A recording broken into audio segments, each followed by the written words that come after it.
ओम शांति। 11 जुलाई 2026 की मुरली है। मुख्य रूप से बाबा ने कहा, आत्मा को स्मृति आई, हम असुल मूल वतन के निवासी इस ड्रामा में पार्ट बजाने आए हैं। हमने मुख्य एक्टर बन 84 जन्मों का पार्ट बजाया। अभी बाप के सम्मुख है, फिर साथ में घर जाएंगे। पावन बनकर घर जाना है, फिर सुखधाम में आना है। यह सारा खेल भारत पर ही बना हुआ है। यह सारी स्मृति त्रिकालदर्शी बनने से आ गई। आगे कहा, इस बेहद के खेल को साक्षी हो देखना है, कोई से भी डरना नहीं है। निर्भय बनने के लिए मैं आत्मा हूँ, यह पाठ पक्का करना है। अपनी जांच करके स्वयं की परीक्षा लेनी है कि कोई भी कर्मेंद्रिय चलायमान तो नहीं होती है। काम विकार पर विजय पाई है। देही अभिमानी कहाँ तक बने हैं। अब सुनते हैं महावाक्यों को विस्तार से। बाबा ने कहा, मीठे बच्चे, तुम्हें अपना चिंतन करना है, दूसरे का नहीं, क्योंकि ड्रामा अनुसार जो करेगा वो पाएगा। प्रश्न है, त्रिकालदर्शी बनने से आत्मा को कौन सी स्मृति आई है? उत्तर, आत्मा को स्मृति आई, हम असुल मूल वतन के निवासी इस ड्रामा में पार्ट बजाने आए हैं। हमने मुख्य एक्टर बन 84 जन्मों का पार्ट बजाया। अभी बाप के सम्मुख है, फिर साथ में घर जाएंगे। पावन बनकर घर जाना है, फिर सुखधाम में आना है। यह सारा खेल भारत पर ही बना हुआ है। यह सारी स्मृति त्रिकालदर्शी बनने से आ गई। गीत है, मरना तेरी गली में। ओम शांति। यह गीत किसने गाया? बच्चों ने। क्या कहते हैं बच्चे? बाबा, अभी तो आपके गले का ही हार बनना है, यह शरीर तो यहाँ ही छोड़ देना है। बच्चे जानते हैं, शांति धाम व निर्वाण धाम में बाप और हम बच्चे आत्माएं रहते हैं। अब बाप घड़ी घड़ी कहते हैं, अपने को आत्मा निश्चय करो। तुम जानते हो, हम आत्माएं बाप के साथ निर्वाण धाम में रहने वाले थे। फिर यह शरीर धारण कर 84 जन्मों का चक्र लगाया है। बच्चे जानते हैं, हम बरोबर परम धाम के निवासी हैं। अब फिर बाबा आए हैं, तुम बैठे हो, देखते हो, बाबा सामने बैठे हैं। यहाँ है लौकिक शरीर के संबंध। हम असुल आत्माएं थी, फिर लौकिक संबंध में सुख का और दुख का जीवन बिताया। अभी तुम आत्माएं त्रिकालदर्शी बनी हो। बाप भी तीनों कालों तीनों लोकों को जानने वाला है, तुम भी जानते हो। नंबरवार पुरुषार्थ अनुसार पढ़ाई की याद तो रहनी चाहिए ना। अभी स्मृति आई है, बाबा ने समझाया है, तुम मूल वतन में रहने वाले हो। अभी तुम बाप दादा द्वारा त्रिकालदर्शी बने हो। तुम जानते हो, इस ड्रामा के हम मुख्य एक्टर्स हैं। सारे ड्रामा का नॉलेज तुम्हारी बुद्धि में अब है। स्मृति आई है, हम आधा कल्प सुखधाम में रहते हैं। वहाँ रावण होता नहीं। हम आत्माएं पूरे 84 जन्मों का चक्र लगाती है। अभी बाप सम्मुख बैठे हैं। आपकी श्रीमत पर चल, हम आपके साथ चलेंगे। जितना हो सके आपको याद करेंगे। तुम बच्चों को सारा दिन यही ख्याल में रहना चाहिए, जबकि त्रिकालदर्शी बने हो। ऊंच ते ऊंच है भगवान, उनके साथ तुम बच्चे भी ऊंच ते ऊंच रहने वाले हो। अभी तुम बच्चों को घर की याद आई है। हम पवित्र बन अपने परम धाम घर जाएंगे। बाप शिव की पूजा होती है तो शालिग्रामों की भी पूजा होती है। बाप ही आकर आत्माओं को पावन बनाते हैं। आत्माओं को पवित्र बनाने वाला एक ही बाप है, और कोई बना न सके। अभी तुम सारे ड्रामा के खेल को जान चुके हो, समझते हो भारत पर ही खेल बना हुआ है। तो अब तुम बच्चों को बाप सम्मुख बैठ समझाते हैं। हर एक जीव की आत्मा जानती है बाबा ज्ञान का सागर है। उसको भक्ति मार्ग में बुलाते आए हैं और प्रतिज्ञा करते आए हैं, बाबा आप आएंगे तो ज़रूर हम आपकी मत पर चलेंगे। यह कोई लौकिक संबंध की बात नहीं। तुमको देही अभिमानी बन यह ख्याल रखना है कि हमको एक बेहद के बाप की श्रीमत पर चलना है, उनका ही मानना है। वो तो बहुत सहज समझाते हैं। तुम्हारा अब तीसरा नेत्र ज्ञान का खुल गया है। यह ज्ञान तुमको यहाँ है। मूल वतन में बाप और बच्चे रहते हैं। वहाँ यह किसको पता नहीं रहता। अभी तुम बच्चों को बाप अपना अंत देते हैं। वही ज्ञान का सागर है। और कोई सत्संगों में ऐसे नहीं कहेंगे कि बाबा हम आत्माओं को पढ़ाते हैं। यह तुम जानते हो। घड़ी घड़ी तुमको कहना पड़ता है देही अभिमानी बनो। आत्मा इस ड्रामा में एक्टर है, पार्ट बजाती है। हम आत्मा ने चोला लिया है। वो एक्टर्स कपड़े बदलते हैं। तुम आत्माएं निराकारी दुनिया से यहाँ आकर यह शरीर रूपी चोला लेती हो। वो सिर्फ अपने कपड़े बदलते हैं। हम आत्माओं को बाबा फिर से आकर राजयोग सिखला रहे हैं। अब तुम बच्चे समझते हो बाबा आया हुआ है तो ज़रूर हम बाबा के मददगार बनेंगे। पवित्र बन और सारे भारत को पवित्र बनाएंगे। हमको श्रीमत पर ही चलना है। श्रीमत कहती है बाप को याद करना है। जो करेंगे वो पाएंगे। सब तो नहीं आकर पुरुषार्थ करेंगे। जिन्होंने कल्प पहले पुरुषार्थ किया है वही करेंगे। अभी वापिस जाना है, इसलिए पुरुषार्थ कर पवित्र ज़रूर बनना है। हम ऊपर मूल वतन में रहने वाले हैं। पहले पहले हम स्वर्ग में आए थे, फिर सीढ़ी नीचे उतरते आए। बाप समझाते भी भारतवासियों को है। भारत में ही आते हैं। याद भी भारत में करते हैं कि आकर हमें पावन बनाओ। शरीर धारण कर हमको श्रेष्ठ कर्म सिखलाओ। शरीर का नाम भी गाया हुआ है। यह भाग्यशाली रथ है। बाप भी कहते हैं मैं साधारण तन में प्रवेश करता हूँ। आगे भी कहा था तुम बच्चों को स्मृति आई है।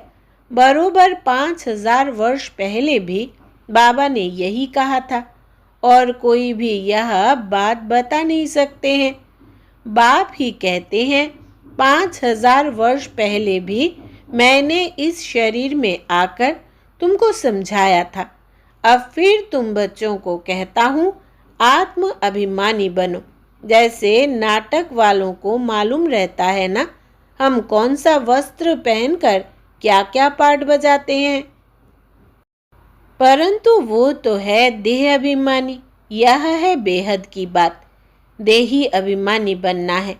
हम असुल आत्मा ही हैं। अभी हमारा पाठ पूरा होता है। बाप सम्मुख बैठ सब कुछ तुमको समझाते हैं। यह भूल नहीं जाना है माया कितने विघ्न डालती है। बाप समझाते हैं बच्चे तुमको कोई भी विकर्म नहीं करना है। मनसा तूफान भल बहुत आएंगे। अपनी परीक्षा लेनी है। हमारी कर्मेंद्रियां चलायमान तो नहीं होती है। हम काम को जीत सकते हैं। तुम्हारे लिए तो बहुत सहज है। हम आत्मा है, एक बाप के बच्चे हैं। बाप से ही योग लगाना है। कर्मेंद्रियों में चलायमानी होना यह भी देह अभिमान हुआ ना। तुमको कोई से भी डरना नहीं है, निर्भय बनना है। कभी भी कहाँ जाओ तो साक्षी हो देखना है। हम तो आत्मा है। इस खेल को तुम पूरा जान गए हो। ऊंच ते ऊंच बाप है। यह बुद्धि में आया है। उनको बिंदी कहा जाता है। निराकारी दुनिया में आत्माओं का झाड़ है। बीज से झाड़ निकलता है, फिर नंबरवार पत्ते आते हैं। यह भी ऐसे है। ऊपर से नंबरवार आत्माएं आती है। आत्मा प्रवेश कैसे करती है, निकलती कैसे है, यह कोई देख न सके। अब बाप समझाते हैं, तुम्हारी आत्मा पतित हो गई है, उनको पावन बनाओ। इन द्वारा बाप बैठ समझाते हैं। बात तो कर्मेंद्रियों से करते हैं ना। आत्मा बिंदी इसमें नहीं होती तो कर्मेंद्रियां कुछ कर नहीं सकती। इतनी छोटी बिंदी कितनी पावरफुल है, उनमें सारी नॉलेज है। बाप ज्ञान का सागर है। जो तुमको बैठ समझाते हैं उनमें सारा ज्ञान है। यह भी उनका पाठ नूंधा हुआ है। तुम्हारी आत्मा में भी 84 जन्मों का पाठ है। तुम दुख सुख का पाठ बजाते हो, दुख में बहुत तकलीफ लेते हो। बाप कहते हैं, मैं तो पुनर्जन्म में आता नहीं हूँ। तुम 84 जन्म लेते हो, मैं तो नहीं लेता हूँ। मैं आकर तुम बच्चों को सहज युक्ति बताता हूँ कि मुझे याद करो तो पावन बनेंगे। आधा कल्प तुम काम चिता पर बैठ तमो प्रधान बने हो। आत्माओं से ही बाप बात करते हैं। आत्मा के ऑर्गन्स पहले छोटे होते फिर बड़े होते हैं। आत्मा तो छोटी बड़ी होती नहीं। आत्मा ही कहती है, हे पतित पावन आओ। आत्मा बाप को पुकारती है। बाप कहते हैं, मैं कल्प कल्प आता हूँ तुम पतितों को पावन बनाने। अभी तुम जानते हो आत्मा कैसे आती जाती है। मनुष्य बहुत माथा मारते हैं। देखे आत्मा कैसे निकलती है, परंतु किसको पता नहीं पड़ता, क्योंकि यह है अति सूक्ष्म। छोटी सी आत्मा में कितना पाठ है। जैसे बीज में सारा ज्ञान है, वो तो बीज है जड़। बड़ का झाड़ होता है, उसका बीज कितना छोटा, उनसे झाड़ कितना बड़ा लंबा निकलता है। कलकत्ते वाला बड़ का झाड़ कईयों ने देखा होगा, बहुत बड़ा झाड़ है। अब उनका फाउंडेशन सारा सड़ गया है, बाकी झाड़ खड़ा है। यह भी ऐसे है। देवता धर्म का फाउंडेशन है नहीं, झाड़ की भी अब जर्जरी भूत अवस्था है। यह भी तुम जानते हो, तब तो गवर्नमेंट को भी कहते हो कि हम इतने समय में दुनिया को पावन बनाकर दिखाएंगे। मनुष्य इन बातों को समझते नहीं। तुमको तो निश्चय है कि हम इस भारत को श्रेष्ठाचारी जरूर बनाएंगे, तब तो भ्रष्टाचारी दुनिया का विनाश होगा। यह जो चाहते हैं शांति हो जाए। आत्मा पाठ बजाते बजाते थक गई है, इसलिए पुकारती है, हे शांति देवा। यह थोड़ी समझते हैं आत्मा शांत स्वरूप है, परंतु यहाँ आत्मा को कर्मेंद्रियों द्वारा कर्म तो जरूर करना ही है। शांति दो कहते हैं। यह किसको पता नहीं है कि शांति धाम अलग है, सुख धाम अलग है। सुख धाम में बहुत थोड़े मनुष्य होते हैं, वो है ही पवित्र दुनिया। वहाँ शांति तो कोई मांगते नहीं। कर्म तो वहाँ भी करते हैं, परंतु वहाँ अशांति नहीं होती। जीवन मुक्ति धाम अथवा शांति धाम दोनों अलग है। सतयुग में जीव आत्माओं को सुख भी है तो शांति भी है, एवर हेल्दी वेल्दी रहते हैं। अभी तुम जानते हो स्वर्ग किसको कहते हैं। दुनिया में यह भी किसको पता नहीं है कि स्वर्ग क्या है। यह लक्ष्मी नारायण बच्चे हैं ना, इन बच्चों को भी सुख किसने दिया? कोई तो सुख देने वाला है ना। क्या इन्हों का फिर राज्य आने वाला है? स्वर्ग जरूर फिर रिपीट होगा। स्वर्ग में जब होंगे तब वहाँ ऐसे नहीं कहेंगे कि नर्क फिर से रिपीट करेंगे। अभी कहते हो पवित्रता सुख शांति की नई दुनिया फिर से रिपीट होगी। यह तो पुरानी दुनिया दुखधाम है। इनको आयरन एज कहा जाता है। नई दुनिया भी तो थी ना, उनको स्वर्ग कहते हैं। यह ज्ञान तुम्हारी बुद्धि में ठहरा हुआ है। बरोबर हम फिर से देवी देवता बन रहे हैं। तुम्हारी एम ऑब्जेक्ट ही यह है। हम फिर से स्वर्ग की बादशाही लेते हैं। बेहद के बाप से वर्षा जरूर पाएंगे। यह अच्छी रीति याद करना है। हम आत्माएं वहाँ रहती है, फिर हम यहाँ आए हैं पाठ बजाने।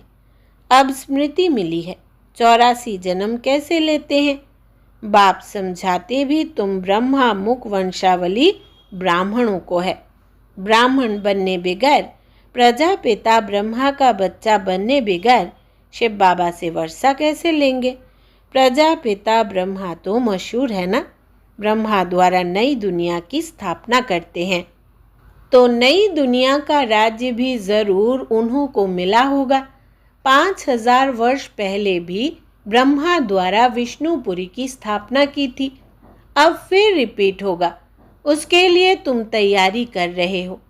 कई बच्चे पूछते हैं, ड्रामा को बड़ा माने व पुरुषार्थ को बड़ा माने। समझाया जाता है, पुरुषार्थ तो जरूर करना ही है। पुरुषार्थ बगैर प्रारब्ध कैसे मिलेगी। पूरा पुरुषार्थ करना है। कोई अच्छी रीति पुरुषार्थ करते हैं तो समझाया जाता है, ड्रामा अनुसार इनका पुरुषार्थ अच्छा चलता है, पद भी अच्छा पाएंगे। उनका पुरुषार्थ बहुत तीव्र चलता है, फिर चलते चलते कोई का कम पद भी हो जाता है। ब्राह्मणियाँ जानती है, ब्राह्मणियों के पास आने वाले भी जानते हैं, फलाना बहुत अच्छा चलता था, आजकल आते नहीं हैं। कहते हैं, हमारी बुद्धि में पता नहीं क्यों नहीं बैठता है। बाबा को हम याद ही नहीं कर सकते हैं, बस हम नहीं चल सकेंगे। बड़ी मंजिल है, ऐसे ऐसे लिख देते हैं। मूल बात है ही निर्विकारी बनना। विकारों को छोड़ना बड़ा मुश्किल है। तुम जानते हो, ड्रामा अनुसार कल्प पहले मिसल इनकी ऐसी अवस्था चली आ रही है। अच्छा, मीठे मीठे सिकिलदे बच्चों प्रति माता पिता बाप दादा का याद प्यार और गुड मॉर्निंग। रूहानी बाप की रूहानी बच्चों को नमस्ते। हम रूहानी बच्चों की रूहानी माता पिता बाप दादा को याद प्यार, गुड मॉर्निंग और नमस्ते बाबा नमस्ते।